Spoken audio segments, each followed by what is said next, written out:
মসজিদ থেকে আমি বাইরে হওয়ার পরেই তো ফোনে আমি খবর পেলাম যে আমাদের মেডিকেলে 8তলা থেকে 813 নম্বর কেবিন থেকে একজন ভদ্রমহিলা নিচে লাফ দিয়ে পড়ে গেছে। সোজা দেখেন ওই যে ধানমন্ডি বাংলাদেশ মেডিকেল কলেজ হাসপাতাল থেকে চলচ্চিত্রের নায়িকা ঝিলি যেই কেবিন থেকে পড়ে গিয়েছিলেন সেই কেবিনের সমস্ত ডিটেলস আপনাদের দেখাবো, তার ভিতরের কি অবস্থা এবং কোথা থেকে পড়েছিল। এই কেবিন দিকে এই বারান্দা যাওয়া, এই দরজা বুক করে যখন বারান্দায় আসে, এই বারান্দাটা মূলত যে অরিজিনাল ভীম থেকে স্ট্রাকচার থেকে এক্সট্রা একটা বারান্দা। ভাই ঘটনাটা কিবার হয়েছিল? শুক্রবার বেলা আনুমানিক কয়টায়? 1:35। কি হয়েছিল একটু একটু খুলে যদি বলতেন। দেখেন কি হয়েছিল এটা আমরা জানি না, তবে আমি যেটা জানতে পেরেছি যে নামাজের মসজিদ থেকে আমি বাইরে হওয়ার পরেই তো ফোনে আমি খবর পেলাম যে আমাদের মেডিকেলে 8তলা থেকে 813 নম্বর কেবিন থেকে একজন ভদ্রমহিলা নিচে লাফ দিয়ে পড়ে গেছে। সোজা দেখেন ওই যে এই পাশের যে ছাদটা এটা কিন্তু আমাদের, আর ওই টিন সেটটা হলো স্কুলের। ওই টিন সেটের ওখানে বাঁকা হয়ে আছে টিনটা। এই যে বাঁকাটা না? জি জি। ঠিক এই বাঁকা জায়গাটা কি হয়েছিল?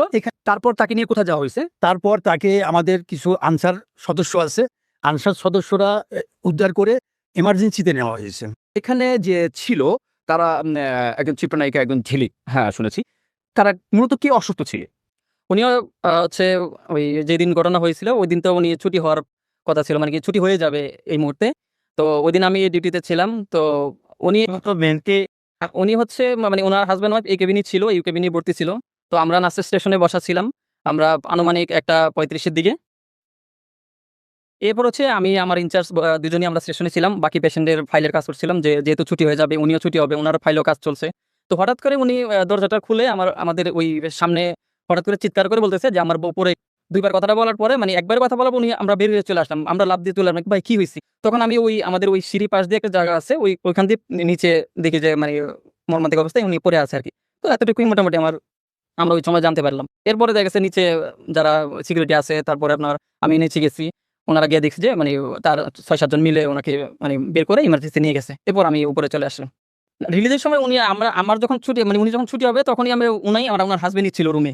তারপরে আপনি যখন শব্দ শুনলাম উনি চিৎকার দিল, তখনই আমি বের হয়ে মানে উনি যখন বললো তখন আমি এই রাস্তা দিয়ে এসে তারপর ভাই দেখেন এখান দিয়ে এসে ওই যে তাকে দেখি যে উনি পড়ে আছে। তারপর তাড়াহুড়া করে আমার নিজেরই তো মাথা নষ্ট হয়েছে দেখে, তারপর অনেকেরই ডাকলাম যে সিকিউরিটি ভাইয়েরা ছিল। পরে নিচে গেলাম আর কি। নিচে যাওয়ার পরে দেখা গেছে 4-5 জন মিলে আমি যাওয়ার আগেই দেখা গেছে দৌড়াদৌড়ি করে ওনাকে ইমার্জেন্সিতে নিয়ে যাওয়া হয়।